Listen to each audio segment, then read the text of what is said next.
Hey everyone, Lay here. Welcome back to the Bullish Books podcast. Picture this. You're 65 years old. You've just retired after 40 years of grinding. You've got that $1 million nest egg you worked so hard to build. Freedom at last, right? Wrong. Your body's breaking down. Your energy's gone. And that retirement fund? It's barely covering healthcare costs, let alone funding those adventures you dreamed about in your 20s. This is the grand lie of conventional wealth-building wisdom, the idea that you should defer enjoying your life until you're too old to actually live it. What if I told you there's a completely different approach? One where retirement becomes obsolete because you're already living the life you want, where you don't wait 40 years for freedom, you design it into your life right now. Today, we're diving deep into Tim Ferriss's concept of the new rich from his game-changing book, The 4-Hour Workweek, and I'm going to share real stories of people who escaped the conventional trap and designed lives that most people think are impossible. By the end of this episode, you'll understand exactly how to break free from the deferred life plan and start living on your own terms. So let's jump in. You know what the traditional playbook looks like, right? Work 40 plus hours a week, save 10% of your income, live below your means, max out that 401k, and maybe, just maybe, you'll get to enjoy life when you're 65. It's like being told you can have dessert, but only after you've eaten vegetables for 4 decades. Here's the thing nobody tells you. This get-rich-slow mentality is actually a stay-poor-forever trap. Most people following this path never actually reach their financial goals. They just keep moving the goalposts further and further away. Why? Because they're playing by the wrong rules entirely. Let me introduce you to the new rich philosophy, a complete mindset overhaul. This isn't about having more money. It's about having more freedom. The new rich understands something profound. People don't want to be millionaires. They want to experience what they believe only millions can buy. The lifestyle, the freedom, the ability to wake up and choose how to spend your day. So here's a question for you. Would you rather have $1 million in the bank while working 80-hour weeks, or $50,000 in passive income while working 4 hours a week from a beach in Thailand? The new rich choose the latter every single time. This mindset shift changes everything. Retirement becomes obsolete because you're already living the life you want. Your working years and golden years merge into one continuous adventure. Money becomes a tool for freedom, not an end goal. And time and mobility, those become your real currencies. But here's where most people get stuck, even after they understand this philosophy. They fall into analysis paralysis. They think themselves out of taking action because they underestimate themselves and overestimate the competition. Sound familiar? You've probably had that business idea, that travel dream, that creative project. But then your brain starts the internal dialogue. What if it doesn't work? Someone's probably already doing this better. I don't have enough experience, money, time, or credentials. This is where the Dreamline exercise becomes your secret weapon. Unlike traditional goal setting, dreamlining forces you to get specific about what you actually want and attach timelines to make it real. Here's the process. First, define your dreams in concrete terms, not be successful, but spend 2 months per year learning new skills in different countries. Second, calculate the real cost. Spoiler alert, it's usually way less than you think. Third, set unrealistic timelines, 6 months instead of 6 years. Finally, work backwards to create actionable steps. The magic happens when you realize that most impossible dreams have surprisingly achievable price tags and timelines. Let me tell you about Sarah. She used this exact process to plan her first mini retirement to Portugal.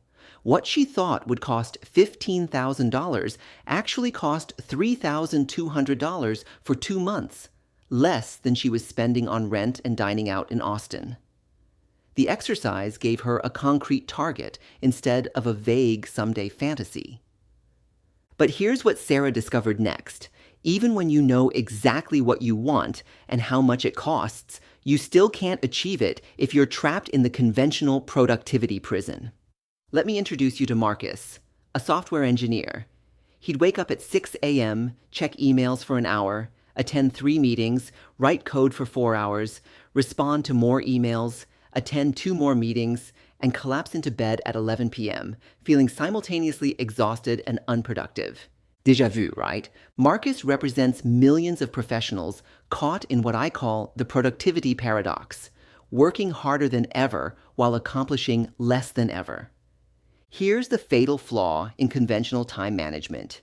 It assumes all work is equally valuable. It's not. Most of what we call work is actually elaborate procrastination. We fill our days with emails, meetings, administrative tasks, and urgent matters that feel important but create zero impact. So Marcus tried a radical experiment. For 1 week, he tracked every single task and measured its actual impact on his job performance and income. The results shocked him. Out of 60 hours of work, only 12 hours directly contributed to meaningful outcomes. The rest was email ping-pong, status update meetings, administrative busy work, and elaborate procrastination, tasks that felt important but created zero value. This discovery led Marcus to embrace the 80-20 principle. 80% of your results come from 20% of your efforts. But here's where Marcus got clever. Instead of trying to optimize the worthless 80%, he started eliminating it entirely. He stopped attending meetings where he wasn't essential. He batch processed emails twice daily instead of checking constantly. He delegated administrative tasks to a virtual assistant. The result? Marcus reduced his actual working time to 25 hours per week while increasing his output and job performance. His boss didn't even notice the change. They only noticed that Marcus seemed more focused and effective. Think about your typical workday right now. Which activities actually move the needle? Which tasks, if eliminated, would have zero impact on your income or important outcomes? Most people discover they could eliminate 60 to 80% of their daily tasks without anyone noticing. Ferriss breaks time-wasting activities into 3 categories. Time wasters, things that don't need to be done at all. Just stop doing them. Give yourself permission to ignore things that don't matter. Time consumers, repetitive but necessary tasks. These don't require your specific skills. Delegate or automate them. And empowerment failures, tasks you're doing that someone else should be handling because they lack authority or information. Often, teaching someone else to handle these creates better long-term outcomes than doing them yourself. Now, let's talk about something that might shock you. Most of the information you consume daily is making you less intelligent and less effective. We live in an era where information is treated like food. More must be better, right? People consume news, podcasts, articles, videos, and social media like they're stockpiling for an information winter. But just like junk food, most information is empty calories that leave you sluggish and unfocused. The new rich practice what Ferriss calls a low information diet. They ruthlessly filter what information they consume, focusing only on what directly impacts their ability to take action toward their goals. Let me tell you about Rachel, a marketing director who felt perpetually behind. She subscribed to 12 industry publications, bookmarked dozens of articles daily, and felt constant anxiety about falling behind. After implementing new rich principles, Rachel discovered something counterintuitive. Speed reading isn't about reading faster, it's about reading smarter. Here's the 4-step system that transformed how Rachel processed information. Step 1, the tracking technique. Use your finger or a pen to trace under each line as you read. This prevents your eyes from drifting back to reread words you've already processed. Rachel practiced this for just 2 minutes and immediately noticed less eye strain. Step 2, peripheral vision training. Instead of starting at the first word of each line, begin on the third word in and end 3 words before the last word. Your peripheral vision captures the margin words automatically. Step 3, fixation reduction. Once comfortable, attempt to take only 2 visual snapshots per line, 1 at the beginning, 1 at the end. This dramatically reduces eye movement. Step 4, speed conditioning. Practice reading faster than comprehension allows for 5 pages, then drop back to comfortable speed.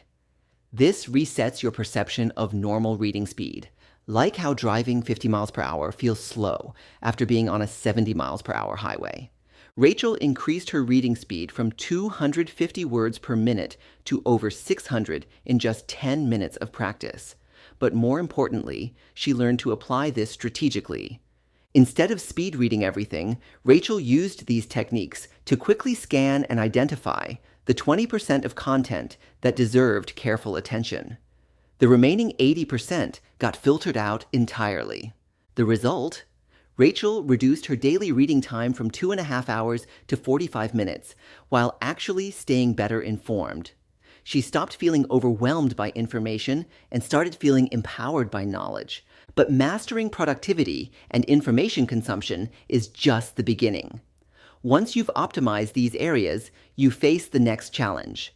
How do you actually generate income that funds this newfound freedom? This is where it gets exciting, creating a business that works for you instead of the other way around. This isn't about building the next Facebook or becoming a workaholic entrepreneur. This is about creating an automated income source that funds your ideal lifestyle. Let me tell you David's story. He was a graphic designer working 50-hour weeks at an agency. He knew design, and he'd worked with several supplement companies on Amazon listings. Here's where David got smart. Instead of trying to solve massive problems for everyone, he targeted one small, specific, profitable niche: Amazon listing optimization exclusively for supplement companies. Why? Because supplement companies had money, specific needs, and expensive problems. Amazon optimization directly impacted their sales, which justified higher prices. Plus, ongoing optimization meant ongoing revenue. Don't fall into the follow your passion trap here. David wasn't passionate about supplement marketing, he was competent at it, and it paid well. Passion without profit leads to expensive hobbies, not businesses. But here's where David's story gets even better. Before quitting his job or building anything substantial, he tested his idea with just $500 and 1 week of effort. He created a simple landing page, wrote compelling copy, and ran Google Ads. The landing page didn't even have a way to purchase, just a contact form. Within 5 days, David had 23 qualified leads. More importantly, when he followed up offering paid consultations, 6 people immediately said yes at $200 per session. That's $1,200 in validated demand before David had even created the actual service. This micro-testing approach completely flips traditional business thinking. Test demand before building anything. Use real money, not surveys. People lie about intentions, but tell the truth with their wallets. Start small and specific. It's better to dominate a tiny niche than get lost in a massive market. Once David proved his concept worked, he faced the scaling challenge. How do you scale a business without scaling your time commitment? Most entrepreneurs scale by working more hours and hiring expensive local employees. David did the opposite. He systematized everything and leveraged global talent arbitrage. He hired a virtual assistant in the Philippines for $8 per hour to analyze competitor listings. He partnered with a design team in Eastern Europe who could create high-converting Amazon images for $50 instead of $300. The magic happened in the systematization. David created detailed process documents for everything: how to audit Amazon listings, research competitor keywords, optimize descriptions, create conversion-focused images. Within 6 months, David's role shifted from doing the work to managing the system. His virtual team could deliver results that were often better than what he produced solo. The result? David's business generates $15,000 per month while requiring only 6 to 8 hours of his personal time weekly. He's earning more than his corporate salary while working a fraction of the hours. Sounds perfect, right? Well, not quite. Because this success created an unexpected problem that every aspiring new rich member eventually faces. David's business was humming along beautifully: automated systems, reliable team, growing revenue, minimal time commitment. He should have been thrilled. Instead, he found himself checking his phone obsessively, micromanaging his virtual team, working nights and weekends, not because he had to, but because he couldn't stop. He'd successfully created a 4-hour workweek business, then turned it back into a 40-hour obsession. This is what most lifestyle design content ignores. Financial and logistical freedom doesn't automatically create psychological freedom. Here are the 3 big mistakes that trap even successful new rich members. Mistake number 1, replacing work addiction with optimization addiction. Spending hours tweaking email sequences that already convert well, constantly testing new virtual assistants when current ones are performing fine. It's the same perfectionist mindset, just with better scenery. Mistake number 2, the travel treadmill, constant motion without direction. I'm thinking of someone like Jessica, who'd been location independent for 2 years, hitting a new city every month. But past the Instagram photos, she was exhausted. No real friends, no routine, no sense of home. Geographic arbitrage doesn't solve existential problems. It just relocates them to more photogenic locations. Mistake number 3, lifestyle inflation without purpose. Making more money, so you eat at expensive restaurants, stay in luxury hotels, buy gadgets. You're still trapped in consumer culture, just in Bali instead of Manhattan. So how do you avoid these traps and create genuine fulfillment? Tim Ferriss tells a powerful story about meeting an entrepreneur named Mark Cuban, not the billionaire, a different Mark, who'd built and sold multiple companies and accumulated serious wealth. When Ferriss asked which business he enjoyed most, Mark's answer was immediate. None of them. He'd spent 30-plus years working with people he didn't like to buy things he didn't need. This crystallized something crucial. Achieving traditional success, or even new rich success, doesn't automatically create a fulfilling life. Entertainment and consumption, even in exotic locations, quickly become hollow. The solution involves 2 essential elements: continual learning. Intellectual challenge and skill development provide mental stimulation that pure leisure can't match. And meaningful service. Contributing to something larger than yourself provides the sense of purpose that consumption alone never could. The most successful new rich individuals combine personal freedom with meaningful contribution. They use their time and location independence to create value for others while designing lives that align with their deepest values, not just their surface desires. 3 years ago, Marcus was stuck in 60-hour work weeks. Sarah was dreaming about someday. David was trapped in traditional business thinking. Today, Marcus works 25 hours a week with better results. Sarah just returned from her second month-long mini-retirement in Portugal. David's business generates $15,000 monthly while he manages it from coffee shops around Europe. The difference wasn't their circumstances, it was their approach. The 4-hour work week isn't really about working 4 hours. It's about designing a life that aligns with your values instead of society's expectations. It's about recognizing that the conventional path, trading 40 years of your prime for the promise of eventual freedom, isn't just suboptimal, it's tragic. Here's your practical roadmap. Week 1 through 2, track every hour and task. Identify your personal 80-20. Week 3, design your dream line. Get specific about what you actually want. Week 4 through 6, start eliminating time wasters. Week 7 through 10, test your business idea with $500 and measure actual purchasing behavior. Week 11 through 16, build and systematize. Week 17 and beyond, design your lifestyle. The conventional path promises security in exchange for freedom, but in a rapidly changing world, there is no security, only the flexibility to adapt and thrive. Time is the one resource you can't earn more of. Every day you wait is a day you don't get back. So what's your next move? Will you join the millions who keep postponing their real life for someday? Or will you start designing a life that begins immediately? If you want to dive deeper into these concepts, head over to bullishbooks.com. I've got the full article there with additional resources, examples, and action steps you can implement today. You'll find this episode's show notes and all the links we discussed. And hey, if this episode resonated with you, share it with someone who needs to hear it.